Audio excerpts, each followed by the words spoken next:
I'm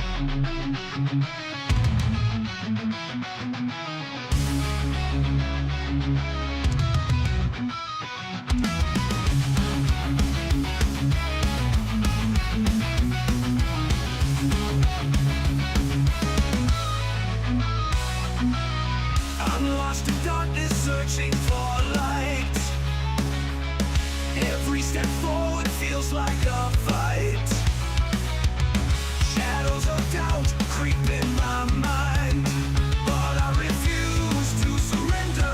I must find a way to rise above the pain, to overcome, to break the chains.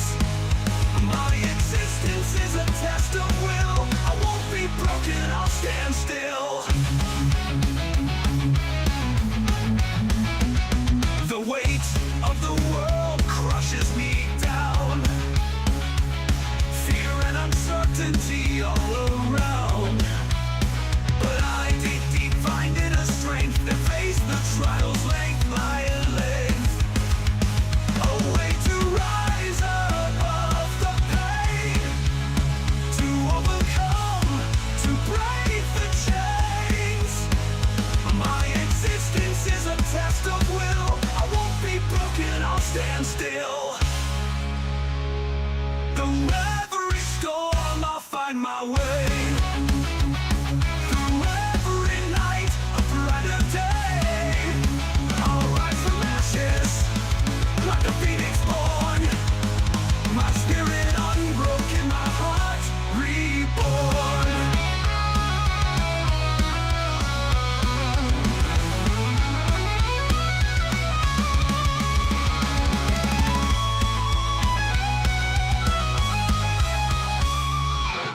I've walked through fire and emerged scarred, but wiser, stronger, and unmarred. My existence is a test of will, of trials overcome, of a soul made bold. The way of the world, above the pain, to overcome, to break the chains. My existence is a test of will. I won't be broken, I'll stand still. Oh, made bold. Through every storm, I'll find my way. Through every night, a brighter day.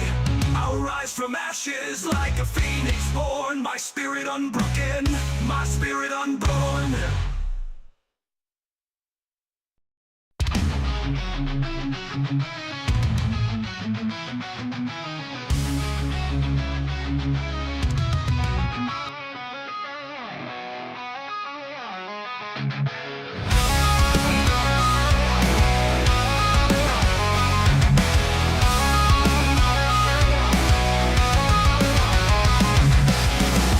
Day, nothing changes. All I want is a moment to think clearly, but thoughts come unrelenting, consuming every waking moment.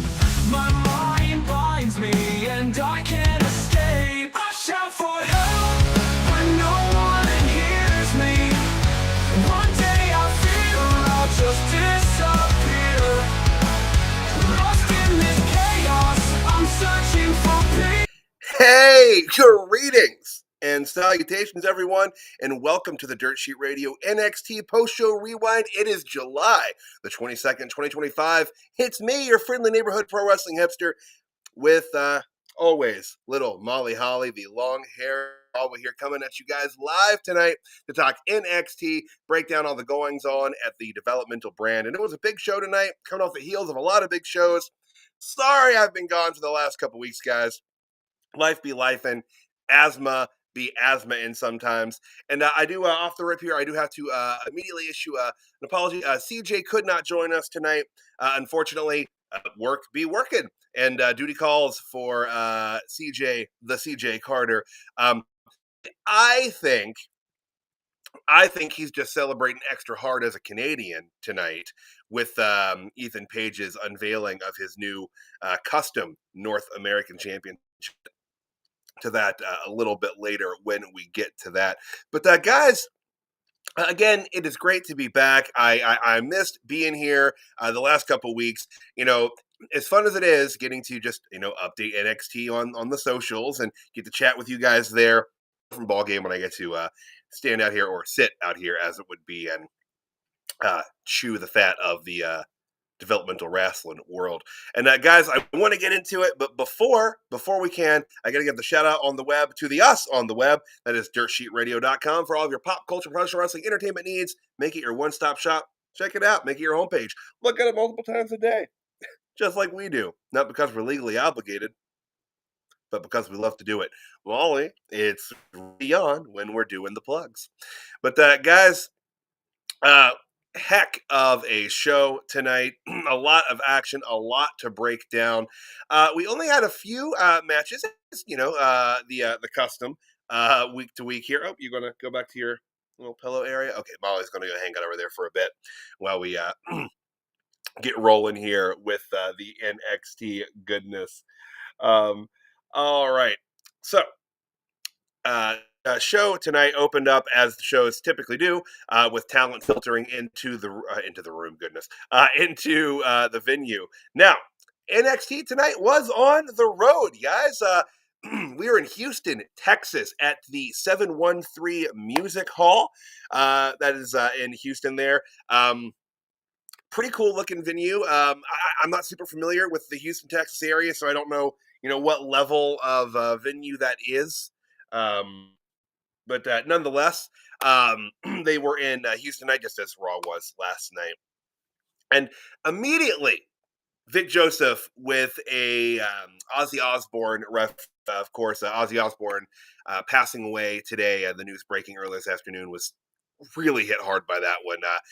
I'm 40, guys, and I grew up an alt and a metalhead, and I've been to several Oz fests in my youth. So of course condolences and some prayers to all of the friends and family and fans of Ozzy. But it was cool to hear him get that in there immediately, referring to the crazy train that is NXT. And as I said, they immediately went into the shots of folks making their way into the arena here tonight, getting ready for what would be to come as Vic broke down everything. As I said, going into the program tonight, we had a few things on the docket. Of course, the NXT Championship match, the triple threat, Oba Femi defending against Yoshiki, Inamura, and Josh Briggs. The Undertaker was scheduled to confront Trick Williams regarding his foul treatment of the LFG trainees last week. Jasper Troy taking on Ricky Saints, and Blake Monroe making her solo in-ring debut for NXT, taking on Wren Sinclair of the No Quarter Catch crew. And after I wrote my preview, found out via the Facebook there, that tonight's opening match would be this 8-person tag with Hank and Tank, Sol Ruka, and Zarya taking on the Culling with Tatum Paxley. I'm not sure if it's the Culling with Tatum Paxley or if it's actually just the Culling. I'm not 100% clear on where she stands as a member of that group. But from there, we went backstage. Booker was absent from the announce booth, and I made note of it. Vic was talking about how sometimes Book gets into things, he gets distracted, which I thought was interesting. I didn't know that was a hallmark of Booker T. Actually, it is a hallmark of Booker T's to get distracted, isn't it? That actually makes a lot of sense. But Book was absent from the announce desk, and wouldn't you know it, he's backstage. We hear him speak, and he's got a microphone, walks on the camera, and Book is breaking the show to a much more specific degree, talking about all of the matches that are going to take place. And when he gets to the Wren Sinclair Blake Monroe match, he refers to Blake Monroe as Monica Monroe, which I'm going to be honest here. It's Book. I thought he just screwed up a little bit. We all do. Talking live has its, its pitfalls, guys. It's difficult. We all screw up what we say from time to time. And I thought Booker just had one of his classic misspeaks here, Turns out that at Booker T's promotion, this is Monica Monroe. She's, I believe, one half of the tag champions, women's tag champions there, if I do if I do believe what Google has told me. Sometimes that AI overview ain't quite right. But yeah, so that is in his defense. In his defense, he said Monica Monroe because that's someone that, is in his promotion that I assume he's had a hand in training. As Book does train quite a few. But yeah, he didn't really live that one down for the rest of the night, as to be expected. Corey and Vic like to get their jabs in at Book when they can, and jab, Book swings back. So, but from there, we went into our opening match of the night. As said, it was this 8-person tag. First out, Zarya and Sol Ruca. I do want to say, I really do enjoy the way they kind of blend from one song to the next with theirs. And, as beautifully as Zarya's entrance theme goes into Sol Ruca's, it just as easily went into Hank and Tank's from Soul's. Pretty seamless, from theme to theme to theme. Now that I say that, that might not be a compliment that it was so seamless, theme to theme to theme. That might actually be a bad thing because Def Rebel writes things that, aren't very varied. Um, Def Rebel sucks. Everything they write pretty much sounds the same and homogenized. But you guys knew that already. I'm not telling you anything new with that one, right? All right. So after they made their way to the ring, we had the Culling with Tatum Paxley, or possibly just the Culling, or the Information Bush. I feel like I haven't called him that in a while, probably because I haven't been on air for for a few weeks. But yeah, the Information Bush or the Culling with Tatum Paxley as their friend, their special guest, or a full-fledged member. Again, I'm not 100% sure on that. The action kicked off pretty much immediately. The bell was jumped, and action spilled around the ring for a bit before the official bell rang to start the match. Solid action, bell to bell here. They did establish very quickly via commentary that the women were to wrestle the women and the men were to wrestle the men. That held for the most part until, Zarya just completely shellacked Sean Spears late in the match. But yeah, good action here. So during the course of the match, it was starting to break down a little bit. They had a couple moments breaking down, some really good.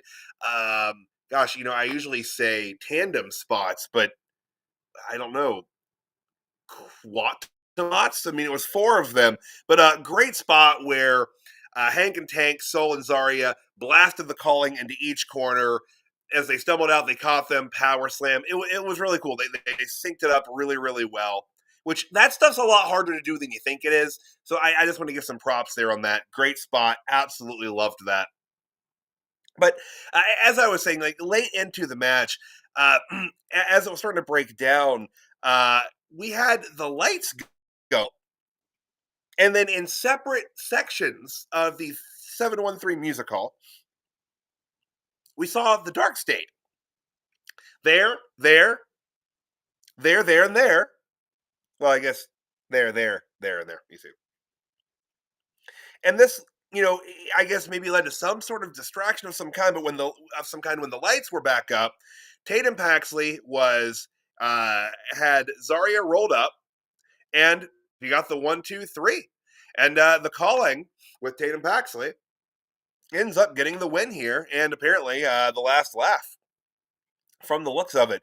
But yeah, so, excuse me, Dark State inadvertently leading to the conclusion here, and I would question Dark State's motives, as it would be. My assumption is that Dark State is, going for the tag titles. Maybe looking to make a bit more of an impact. Which, if Dark State is going to go after Hank and Tank for the tag titles, awesome. Because Hank and Tank, they desperately need some kind of program or to drop the belts. I don't want them to drop the belts. I love Hank and Tank. I was so excited, as was, most of the NXT faithful, when they beat Fraxium for those belts.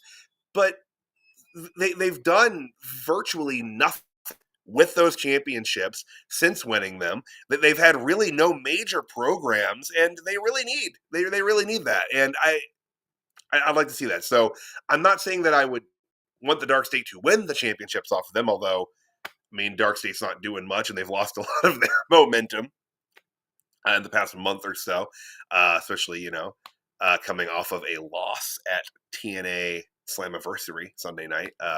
But I don't know. The program's needed. The win would be substantial for Dark State, but my God, I would hate for this to have been what Hank and Tank's tag team title run was. It would just be kind of abysmal for them. Hey, Monica Monroe. Mac, yeah, as I chatted about her just a few minutes ago, but yeah, Monica Monroe of Reality of Pro Wrestling, Booker T's promotion, I assume down in Texas. I think he said that she was present in the building tonight as well. So she's a champion, from what I understand, though, Max. So, not at NXT or Evolve or anything having to do with WWE, but she's there. She's present and accounted for. But yeah, so I'm guessing that's kind of the direction they're going and why they had this kind of involvement. But yeah, again, though, good match. 10 minutes, 53 seconds, solid opener. That was one of our longer matches tonight. I think we had a couple that went over 10, maybe. If my times are right on there, but I digress. But all right, so from there and ahead of the break, they teased that Jacy Jayne and the rest of Fatal Influence would be making their way to the ring, so Jacy could brag. If you guys, didn't know, in case you've been like living under the proverbial rock, not the Rock, but like a rock, like Patrick Starr. So unless you're, in that situation, you probably heard by now that Jacy Jayne beat Masha Slamovich at TNA Slammiversary Sunday night, becoming a double champion, now holding both the NXT Women's Championship and the TNA Knockouts Championship. Hell of a match. If you didn't see Slammiversary, be sure to check it out, guys. It was a great show. Some questionable finishes from their perspective regarding how now NXT wrestlers hold both of their singles world championships. But hey, maybe they've got something planned here in the long run that'll make it all, not so one-sided as it kind of is at the moment. But yeah, it was a great match. I was surprised, honestly, that Jacy Jayne won. I thought that Masha was going to, walk away victorious there, but I'm often surprised in pro wrestling. But yeah, so from there, coming back from the break, we got a little bit of a scene from earlier today where Jordynne Grace was trying to get into the building, and Ava showed up, flanked by security, explaining to Jordynne that she is barred from the building due to her actions last week. Her violent snap that she had, leaving everyone laid out. And so she agreed to leave. And I wish that I had the video here. I saw it via Instagram. But spoiler alert, guys. Jordynne Grace did manage to sneak back into the building. And it was like a reverse prison break type scenario. She got into one of the little storage bins that has wheels on it. And she got wheeled in. And then she just ran in. Security's not very tight at NXT, I would guess. I mean, what kind of, standards the parking lot has at the Performance Center. So it kind of makes sense here that she got back in so easily. But we'll see what happens with her and sneaking back in later tonight.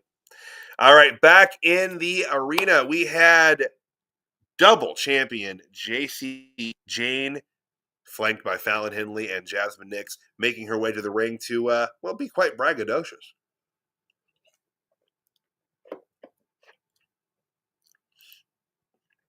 Down there, so she was getting some cheers and some "you deserve it" chants here, which is to be expected because wrestling fans, they'll boo the hell out of you one week, then they'll chant "you deserve it" the next because we're fickle. We are fickle, and we waver back and forth. We waffle, y'all. But here's the thing: she's had it briefly she's doing a lot better than I expected her to. Um, Again, I thought one of the reasons that she was going to drop it to Slamovich so quickly is I really kind of had Jacy pegged as a transitional champion. Maybe I'm going to be wrong here. I mean, that's quite the accolade for them to bestow upon her, letting her be a dual champion here, representing both of these companies. And yeah, it's huge for her. And whoo, she really did brag here. Talked about how she was the woman to do this. That she was the only woman to do this. It wasn't to be Masha Slamovich. It wasn't to be Jordan Grace, any new hire to the company, or any one of your indie darlings. It was her, and it could only be her. And that she did it alone without any support or help or backing. And yeah, Fallon and Jasmine did grimace a little bit at that. They did not like that she said that, as that is just unequivocally a lie. But hey, that's what heels do, right? So she's, viewing herself as a self-made woman here, and she should honestly know better. Um, but yeah, but as she is going on about how she is and how accomplished she is and how she is, again, a self-made woman getting no help or support from anyone, she's interrupted by Lash Legend. Lash Legend, of course, still finding her way in this new revamped gimmick that they have found her in since the Metaphor's dissolution. And yeah, this it is countrified, y'all, and she got a good reaction though. Good cheer, good pop here for her. People are starting to get used to the new entrance theme. I do say I find it kind of interesting that she went from kind of you know, just strong, badass of the Metaphor to a horse girl that will hit you really hard. Which is, I mean, that's intimidating in its own right, but it's a little bit of a change from what she had been doing. And but she came out and she made her case for one of those belts that she's been here for such a long time, and after her performance in the Battle Royal at Evolution, people were talking more about her than Jacy Jayne, and yeah, it's proof that she's a dominant force in NXT, WWE, and she's capable of a lot. I got to say too, real quick, I always forget just how tall Lash Legend is. She is basically in flat boots right there.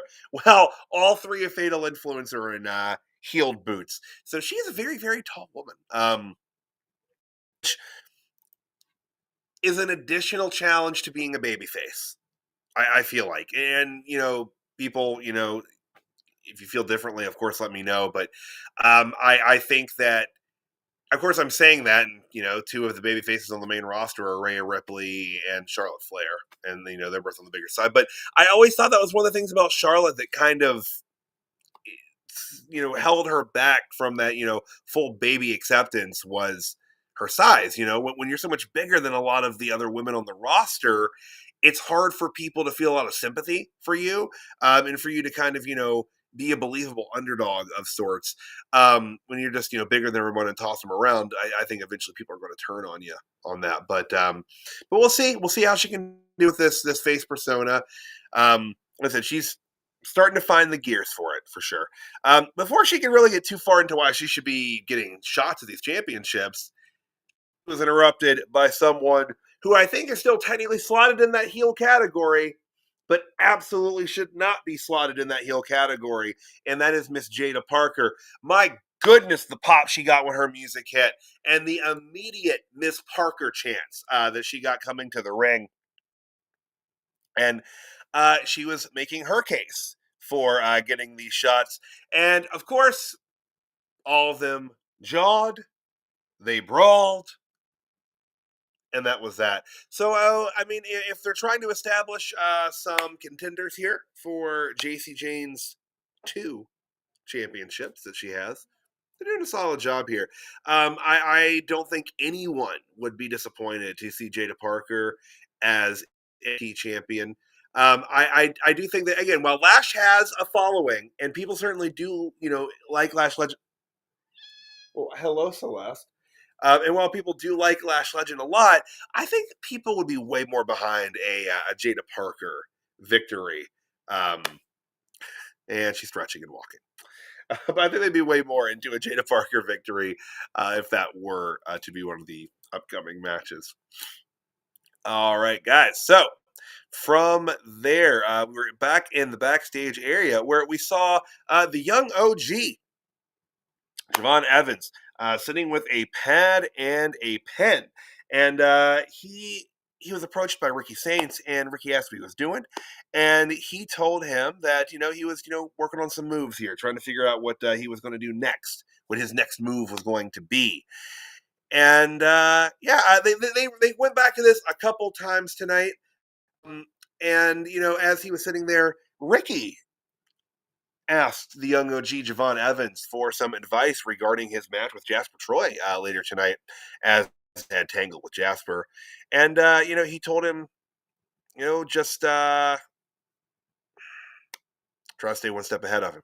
He's a beast. He hits hard. Pretty much everything we know about Jasper Troy.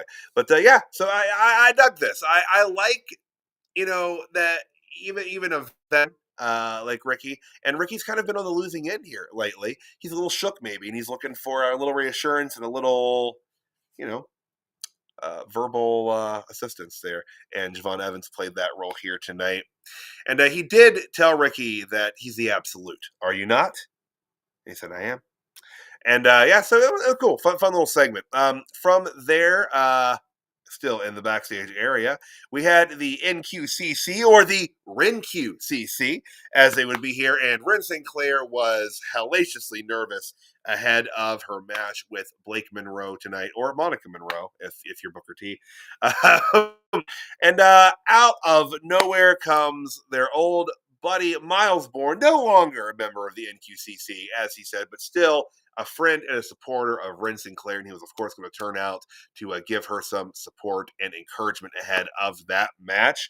Charlie wasn't duper pleased with Miles' appearance here, and in the background, you could once again see Lexus King knocking stuff around, banging into things, but wearing big old noise canceling headphones. So, they're still rolling with that gimmick for the last few weeks then.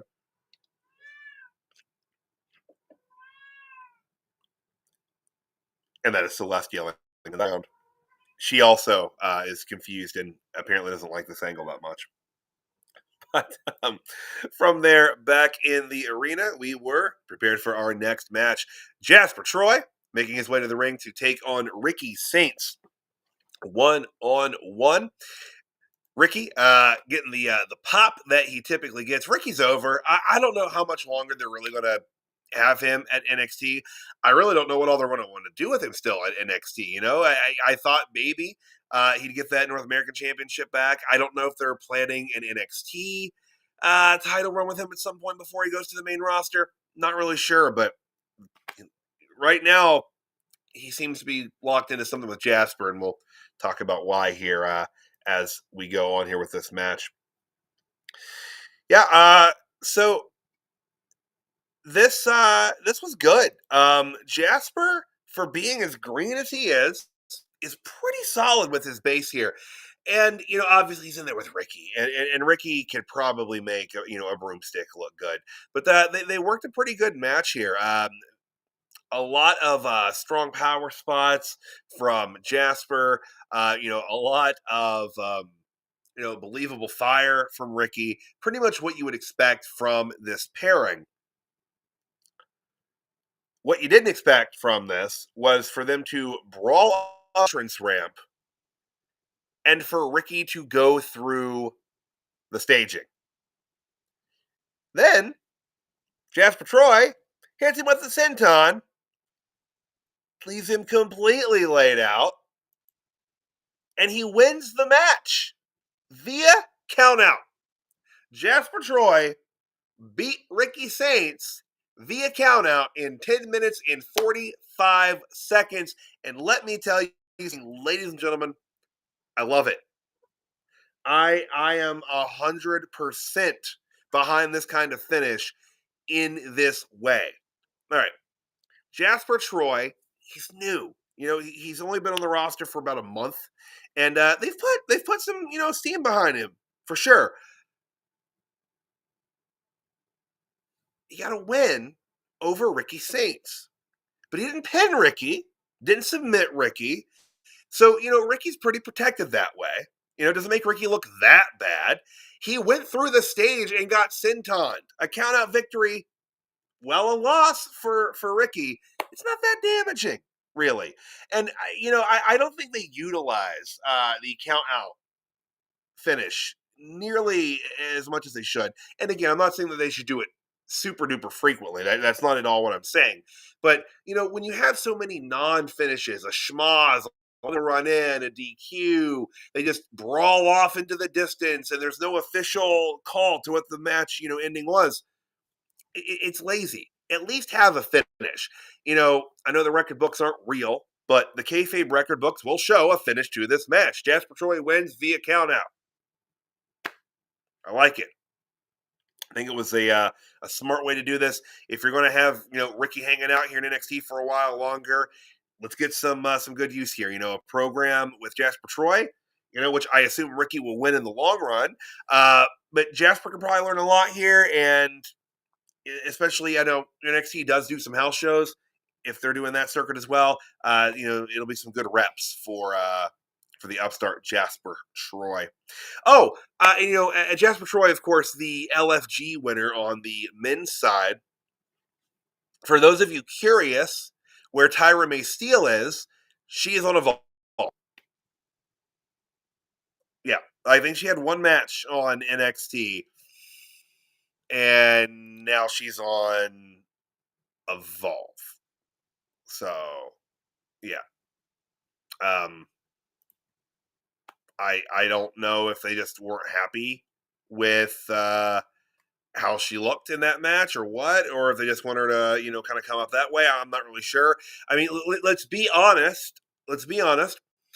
The women's division in NXT proper is a little crowded, and maybe they were afraid she was going to get lost in the shuffle at this moment.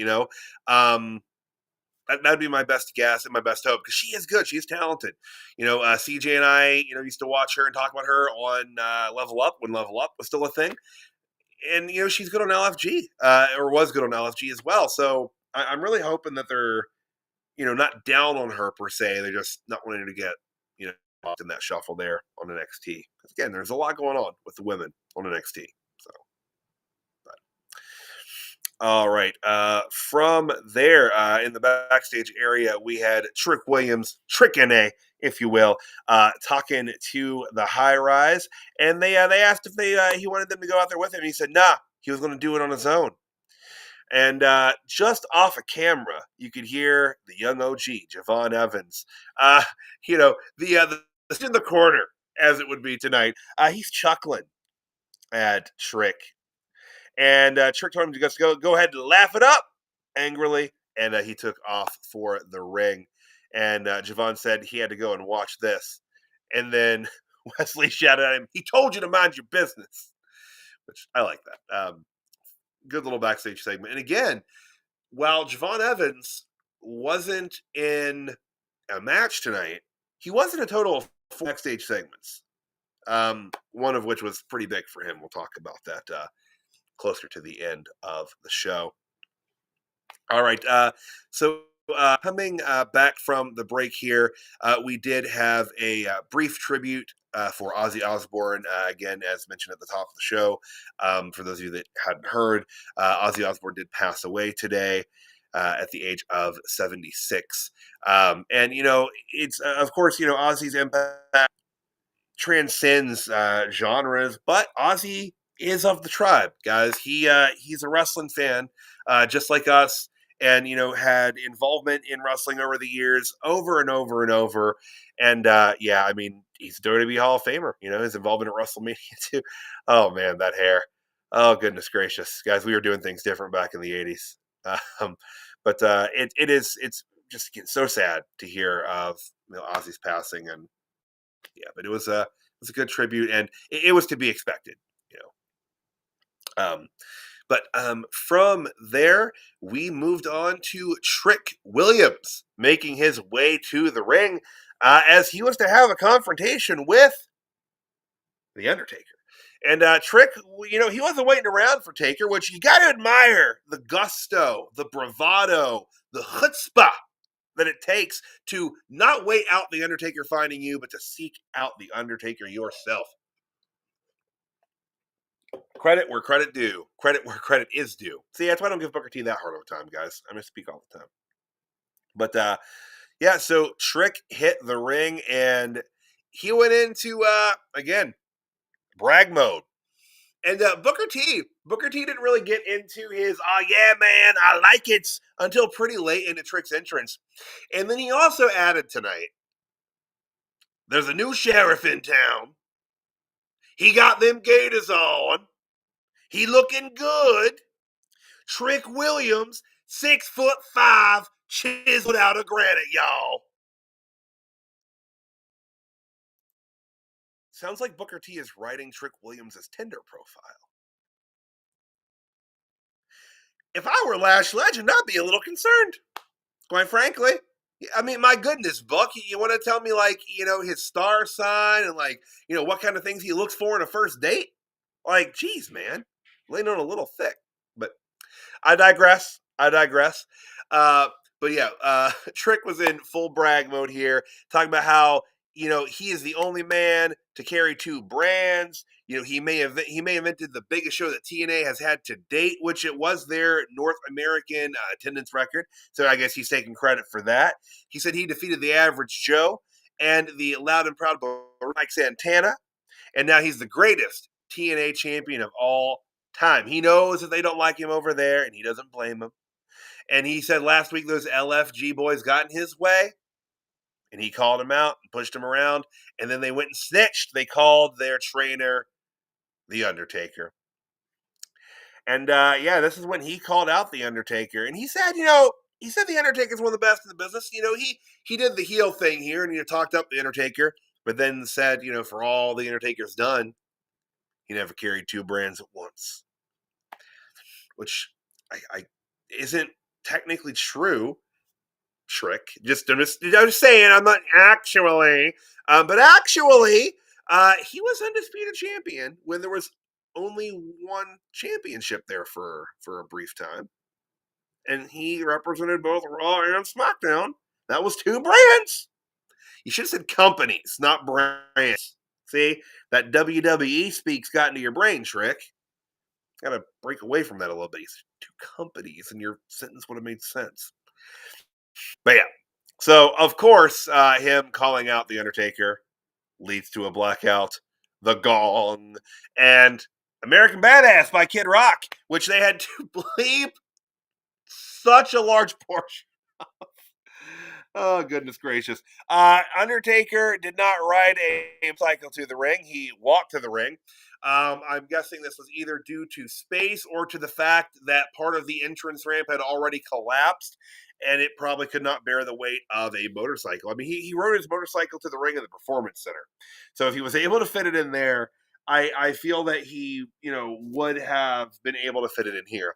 I could be wrong.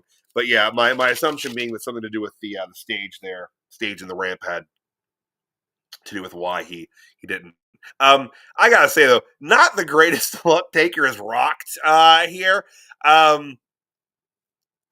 He's got the old man shades on here. It's kind of hard out of this picture, but like this is really my feelings on it. From "it's my yard" to "you dang kids, get out of my yard," just cutting up Nerf balls and throwing them back at the kids. These are mine now. Taker's aging, and so are we, guys. It makes me look at my own aging. So we're getting up there. But yeah, old man Taker making his way here to the ring, and old man Taker kind of sums up this promo for the most part, because boy howdy, they meandered through this one, y'all. I mean, I wasn't expecting anything like super crazy. I wasn't expecting like fireworks. But I expected this segment to flow a little bit better than it did. It felt like it went a little bit long. I don't have an actual time on it, and maybe it just felt long because of, again, how meandering Taker was here. But I feel like they could have cut a couple minutes from this and given it to the main event. Just just maybe. And I get it. Taker was, one of the, heavy advertised folks tonight. He's, a native Texan. I understand that they want to give us some time, but it felt almost artificially long. And again, I could be alone on that if I am. Y'all be sure to let me know. But meandering aside, it wasn't an awful promo, and I think the Trick held his own, but I'm not really sure what he held his own against.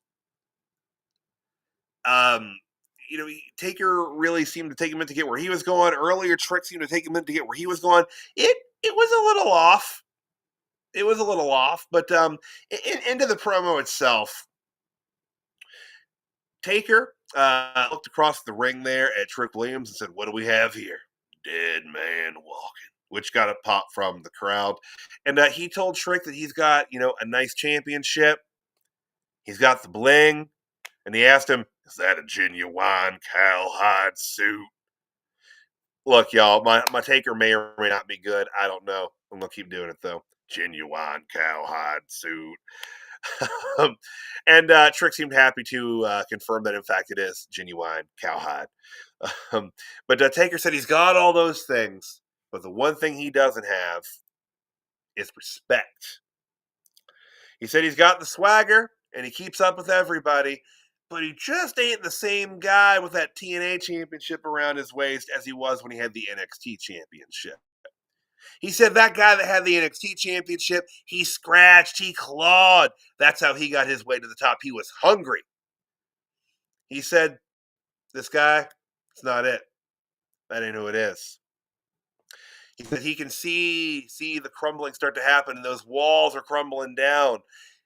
Tells Trick that his attitude is terrible, it's rotten. And he tries to teach his LFG team what that's, I think he's going to say that that's not what they should do, and he gets cut off by Trick. He says he doesn't give a damn about his LFG team. He said nobody there or NXT or in all of WWE is a superstar like Trick Williams. Undertaker said he had just one piece of advice for Trick.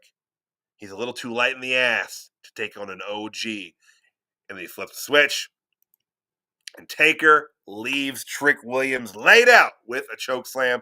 Old man Taker, again, declaring it's his yard, but, kicking the kid out of the yard. Trick did try to sucker punch Taker. He didn't just, choke slam out of the blue here, which it would have been acceptable if he had the Undertaker. Again, this segment felt longer than it really should have been or needed to be. It ended how exactly you expected it to be, with Taker choke slamming Trick Williams, getting a big pop from the crowd. Uh, Trick's face, incredibly memeable right there. But yeah, I mean, it is what it is. I don't know if they're going to have Trick work with some of, the LFG guys or not. Like, I don't really know what the plan is here. He sure as hell ain't going to have a match with the Undertaker. But this really could have just been one of those, one and done segments, or I guess two and done, one and a half done segments, just because of them being in Houston and wanting to get Taker on air and to have a reason for it. That very well could be the only reason that Trick Williams had his run in with the LFG crew last week, was just to set up a reason to have Undertaker air and to be able to advertise him for tonight's NXT. It's sensible. Move some tickets. I get it. All right, and we went to a break from there. Before the break, we did see Blake Monroe walking through the backstage area ahead of her match. Coming back to the backstage area, we had Fatal Influence having a bit of a discussion, starting to be a little argumentative there, but they were interrupted as they were trying to figure out which one of them was going to face Lash and which one would face Jada. They were interrupted by Michelle McCool, and she kind of, looked everyone over. And as an LFG coach, replacing Mickey James, gee, I wonder how that happened, Undertaker. But, she gave her veteran Hall of Famer expertise here, that Jasmine should face Jada and Fallon should face Lash Legend. And, Jasmine Nix agreed with this, and Fallon's like, why are you agreeing with this so heavily? And she said, well, only a baddie could face another baddie. And, and then Fallon said that she had a way better shot at beating Lash than Jasmine does. And then McCool walked away after starting the pot. It was just, a way to get them to Spider-Man meme at one another. Fine segment. Again, this as artificially long as the Undertaker segment, and as, again, I understand that's how they kind of got him on the show, this felt just a way to shoehorn Michelle McCool. And, obviously, if Taker's going to be in the building, she's probably going to be there too. But, I mean, again, she got a little pop. I'm not mad. I'm a wee bit bitter that Michelle replaced Mickie James on LFG. Again, I understand the stroke and pull that Taker has, and it is what it is, but I don't know. I just think if you're talking about imparting wisdom to another generation and trying to train wrestlers, I just think Mickie James might be a little bit better at it than Michelle McCool. No disrespect to Michelle McCool. And again, Michelle McCool's in the Hall of Fame. I would have preferred if they're going to put her in, they should have put her in with Layla as Laycool, but that's another story or argument for another time. I should get back into the show here. So back into the arena proper, we had Wren Sinclair of the NQCC, or again, the Wren QCC, making her way out to the ring to face Monroe in her singles NXT debut. And yeah, this match went pretty much how you'd expect it to go. Obviously, Blake Monroe was going to win this match, and boy, howdy did she. 2 minutes 55 seconds, man. They couldn't even give Wren 3 minutes here. Look, I understand that. I understand that Blake is going to win. She needs to. She's new. She's a big sign. A big sign talent. They're going to put a lot of steam and momentum behind her. She's going to win matches, and she should win them in pretty quick fashion. I get that. Why Wren Sinclair? Why Wren Sinclair? There are other women on the card that can lose that it won't affect as badly. Like, I honestly don't know the last time Wren Sinclair won a match. It's probably been a good stretch of time. And you could use one of the women from Evolve. Hell, they could have had Blake Monroe beat Monica Monroe. I don't know. If you want someone to job out in less than 3 minutes, if you're looking to do a squash like that, just pick somebody else that hasn't been there quite as long as Wren. And I get it. I'm a fan of Wren Sinclair and the No Quarter Catch crew in general. The Wren QCC. But yeah, I just don't like it, man. I don't like it. Native Texan at that, But after the match, though, this is where the real spice came in. Jordynne Grace, as said, she did sneak her way back into the building, and she attacks Blake Monroe. But it backfired on her pretty quickly. And she got laid out. Blake hit her with a double arm DDT on that chair there outside the ring, and she left her just absolutely laid the hell out. So, this program with Jordynne Grace and Blake Monroe going to continue. I'm here for it. I don't know who's going to win overall, because you could make a good argument for either woman, walking away victorious from this when it's all said and done. I think that Jordynne, if they want to have Blake, it depends how much longer Jordynne Grace is going to be in NXT, and maybe she's going to be there a little bit longer than I think she is. Because if they have her lose this program, she can still work her way back up and finish her, journey and story of winning the NXT championship. Especially if they have, Blake win it at some point before and Jordynne get it from her. So if that's a story they're going to go with, a loss that doesn't lead that way probably would hurt Jordan a little bit. But I think Blake losing that program would probably hurt Blake quite a bit as well. I don't know. It's hard to say. We'll see what they do, but I'm excited for it. I think it's going to be a good program overall. All right, ahead of the break, we had Ethan Page, the North American champion, walking through the backstage area ahead of his in-ring segment. And back from the break, we had All Ego, middle of the ring with a couple of podiums there. Several things draped. He, of course, had the North American Championship logo there on that podium. And he went into bragging. This was all about All Ego. It was All Ego. And, he talked about, how proud he was as North American champion, how he's the greatest North American champion of all time. That, he's proud to represent, Mexico and the United States and Canada. And he talked about, how he came to be here. He said that his family, his parents immigrated from the former Yugoslavia, but he was born here. And he pulls off one of the drapes and it reveals the maple leaf, the Canadian flag. And he went on about how he is a very proud Canadian here. And he said that this belt no longer just represents the USA and Mexico, but all of North America. And that is since he has held it. I think it represented all of North America before that. Ethan, I'm not 100%, but I'm pretty sure it was all on the logo before. But he's a heel going to heel. And he talked about how great his life was and how much better his life was because he was born a Canadian and not an American. And this understandably incensed the crowd. This was a hard promo to follow because the CW kept muting things out every 10-15 seconds, and then there was a good portion where I think he was muted for about a minute and a half straight.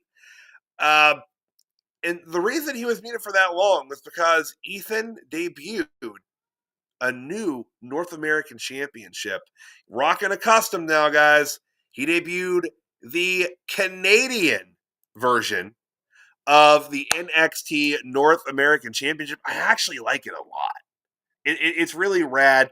It harkens back to Lance Storm in WCW with all of the Canadian renditions of the championships. But man, the crowd was hot over this. Again, there was about a minute and a half there where he was muted. And he was, what you heard in between, he was doing a great promo. I mean, this was like Bret Hart 1997 levels of, pro Canada, anti American rhetoric. Like, he was even talking about how their money looks better and how their women are prettier and everything. Like, he was hitting the exact same points that Bret hit when I was 12 years old. It was great. It was a great promo, and I'd like to try to find it without what the CW did to it. Again, I understand people are chanting asshole or something, but man, it's rough, guys. I'd like to be able to hear these promos. The crowd was pulled out of their vicious booing and cheered loudly upon the interruption that one TNA Director of Authority, Santino Marella, brought when he hit the ring here to yell at Ethan Page. He told him that, you got a bigger mouth, Ethan Page. So Ethan Page is the incorrect pronunciation that Santino Marella is giving Ethan Page. Ethan Page. I love the gimmick of mispronouncing names. It's just a very long, strong history. Santino told Ethan Page that he, while being a proud Italian, he lives in Canada and he's raised his family in Canada, and the Canadian people don't like Ethan Page. He said the people of Mexico don't like Ethan Page, and the people of Houston and America are hardworking people, and they are nothing like Ethan Page. So Santino putting over everybody here, talking up the crowd. They were very easily and quickly on his side. And he said that he's also friends with Hava. And he said that Page has no dignity and no honor, but Santino Marella himself does. And he said that he talked to Ava and he had to come out there because he was so angry at Ethan Page. And he said next week he was issuing a challenge to him. So next week for the North American Championship, we're going to get Santino Marella and Ethan Page. It'll be good. Ethan Page, did the heel thing, was like, why wait? We'll do it right now. And he started to do it, and then out came the Cobra, and he backed out pretty quickly. So, this was a great segment. Ethan Page is so just good. He's so good on the mic. He's, great in the ring. He's a fantastic heel. And again, it's a darn shame that we didn't get to hear more of this promo due to the crowd's just sheer hatred of All Ego during the promo, which speaks to how good he is at this. Well, that's a shame, but man, he is so good, and this was a good segment.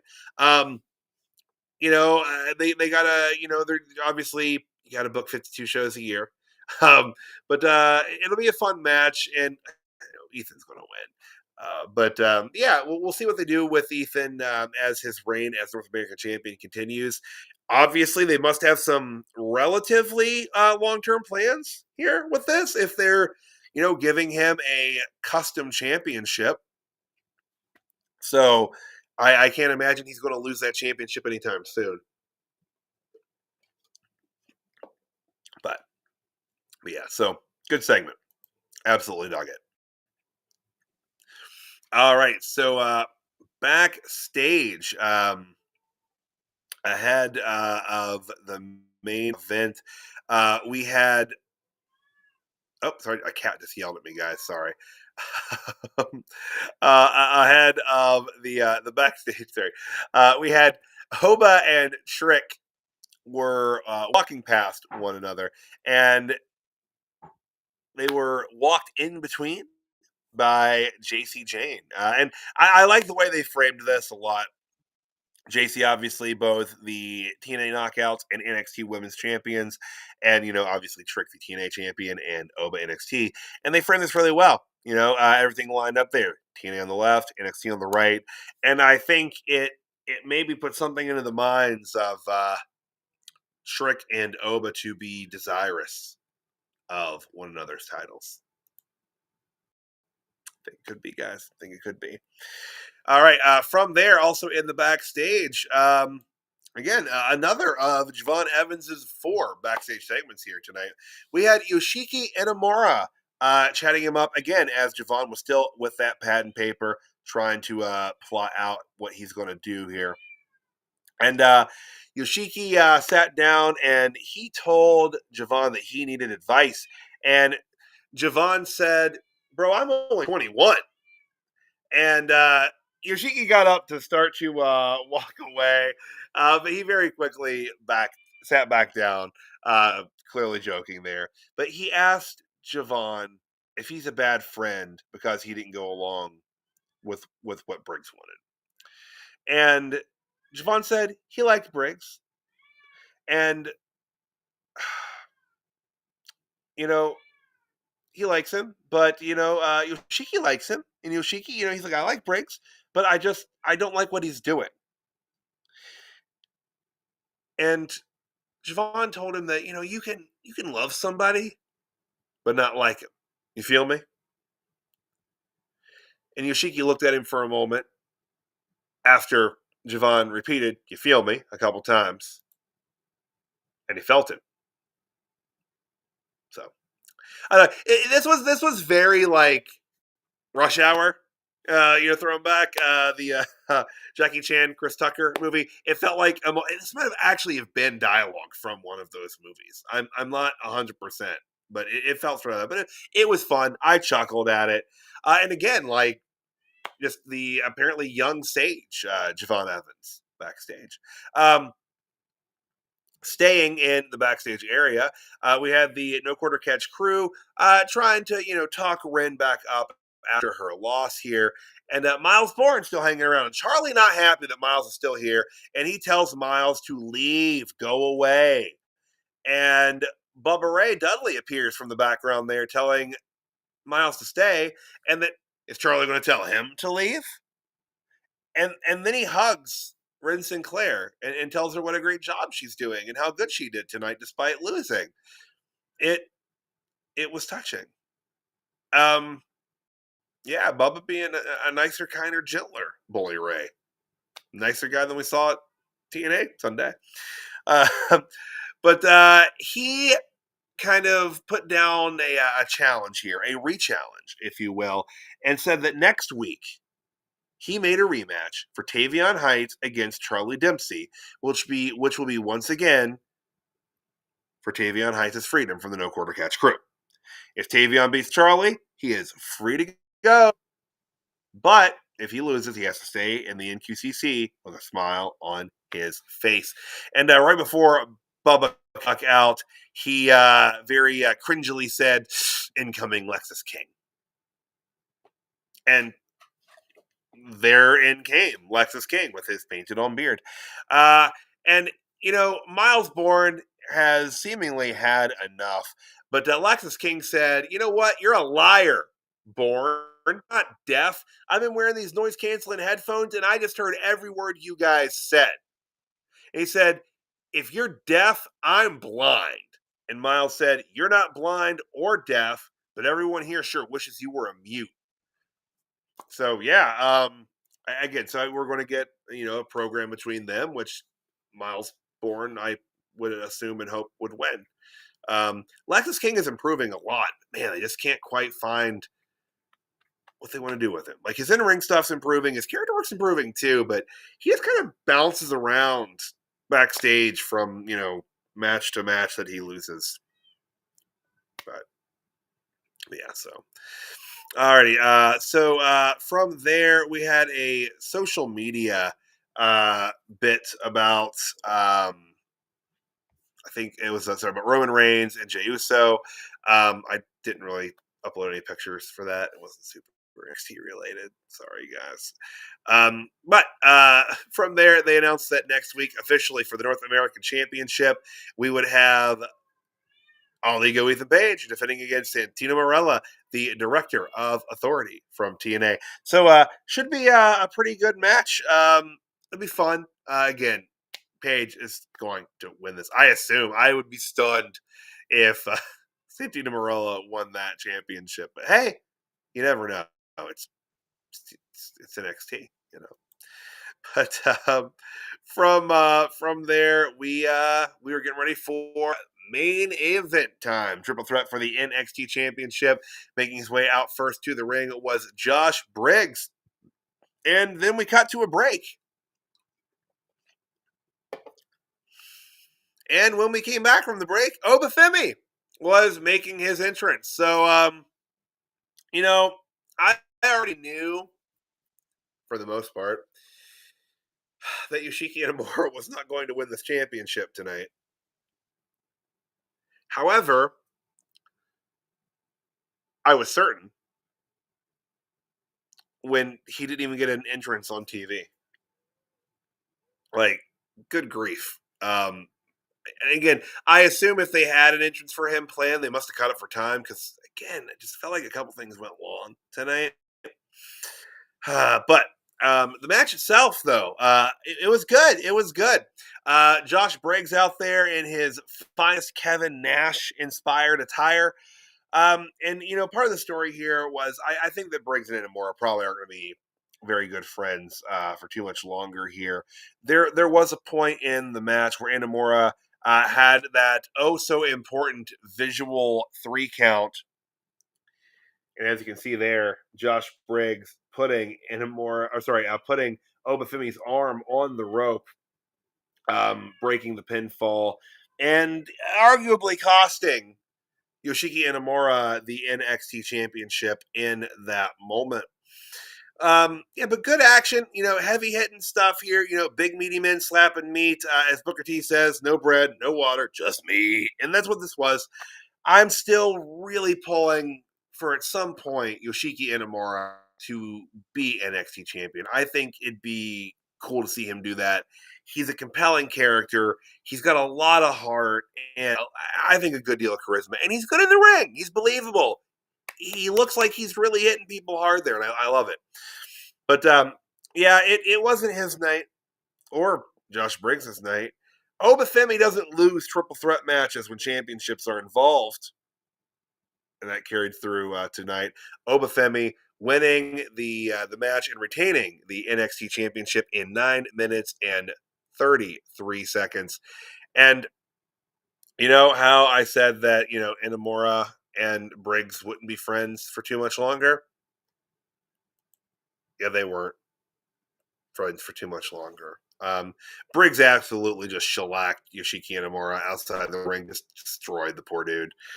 So we'll be getting a program with them, I assume, which I would absolutely love for Yoshiki Inamura to win over Josh Briggs. But we'll see what happens going forward with that. And again, I was surprised that this match ended like about a minute and a half to the hour because I felt like things ran along already, and this match was shorter than I feel like it should have been at 9.5 minutes. But we had one more quick segment backstage. The young OG that's been hanging out all night, writing in his journal, trying to plan his next moves. Siobhan Evans was approached by the Undertaker, and Taker said, "If you ask me, what you need to do is continue to go after the biggest dog in the yard." Both of them kind of looked off stage in the same direction. And Evans said, "Yeah." And that's when the show went off the air. So, yeah, Taker's advice to Javon, keep going after the biggest dog in the yard. Would have to assume that would mean Femi, right? We'll see. We will see. But yeah, so, I mean, again, Javon Evans not in a match tonight, but 4 backstage segments, and the last of those involved The Undertaker.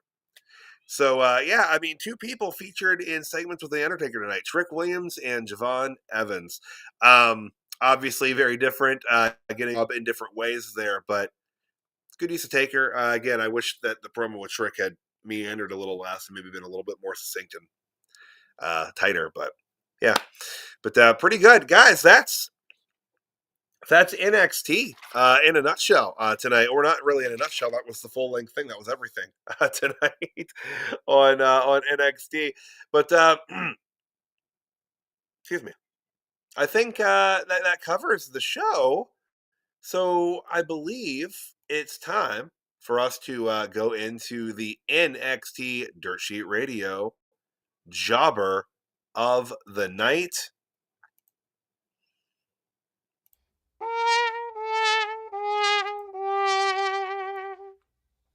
Mm. And I haven't heard that sad wah wah wah in far too long, guys. I haven't heard that in way too long. But yeah, my jobber of the night. I had a couple here, and it's rough. I've got a few to choose from, and I know I wasn't going to rag on him too much. But Booker T, you made the list on that one tonight, man. Blake Monroe. Blake Monroe. I would have been more forgiving if he had called her Mariah May, honestly. But so Book made the list for that one for sure. And then also, sadly, Wren Sinclair. Wren Sinclair of the NQCC, or the Wren QCC, if you like. I feel bad for her, and I feel bad even picking her because I'm a fan of Wren's. But shoot, you lost in 3 minutes and you're home. Less than 3 minutes in your home state. And again, you just vicious losing streak. I mean, I'm fine with her losing to Blake Monroe if it had been longer, but I understand they want Blake to win quickly here and look stronger. But then again, you put in there with someone else, so it's not your fault, Wren. It's not your fault, but nonetheless, you are my jobber of the night tonight. So, sorry. But from the jobber of the night, we go into the most coveted weekly title in all of Dirt Sheet Radio NXT Rewinds. It's the one show, get it? That's the joke. The NXT Megastar of the Night.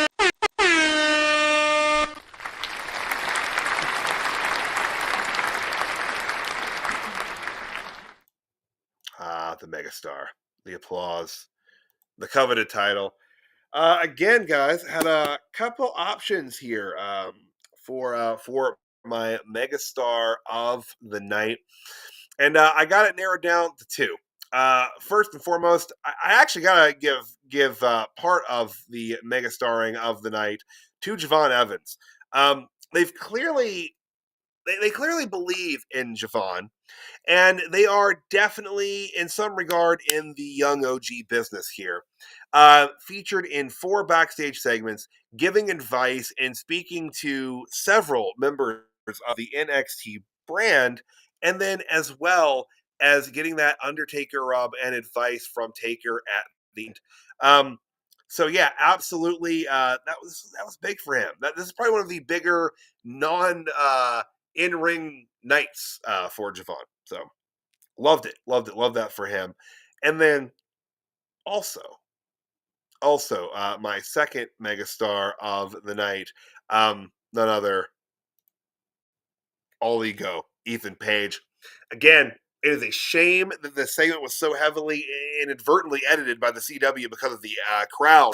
But the guy has so much heat, and he is so good at this. And this segment was just really well done. And the title looks cool too, guys. Like, say what you will about custom championships, love them or hate them. This looks slick. I think it's really rad, and it was just a cool segment. And I look forward to what they do with him as the North American champion going forward, and I'm looking forward to the match with Santino next week. So yeah, my megastar of the night, well, my second megastar of the night, none other than all ego, Ethan Page. Fantastic show tonight, guys. I appreciate you guys tuning in for us here. And if you had a good time tonight and enjoyed what you heard here, I've got some pretty good news for you.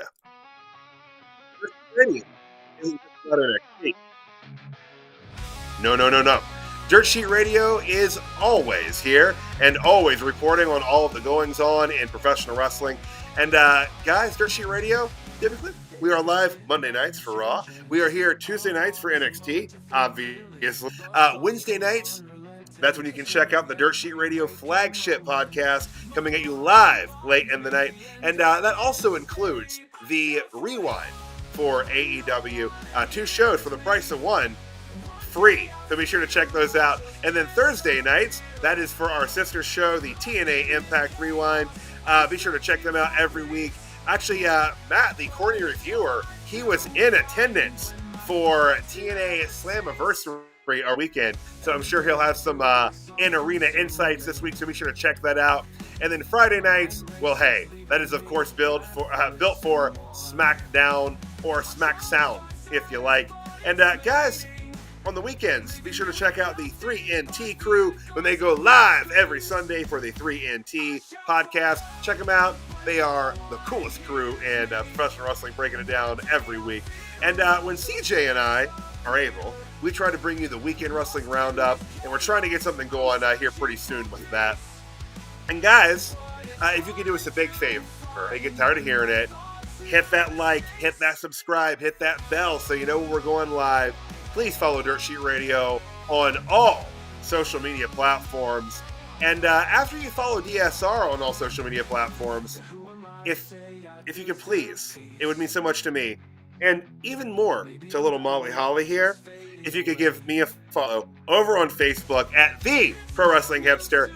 And, Molly. And also, Twitter, Instagram, at PW Hipster. But Facebook is where I'm doing most of my stuff. But The Pro Wrestling Hipster on Facebook, please give me a like and a follow. And guys, it was wonderful to be back live here tonight. I appreciate every single one of you tuning in live or in demand if that's your thing. Thank you guys so much. Molly and I will be back next week for more NXT coverage. Y'all have a wonderful week, and be sure to tune in live for the Dirt Sheet Radio flagship tomorrow night. We'll see you then, guys.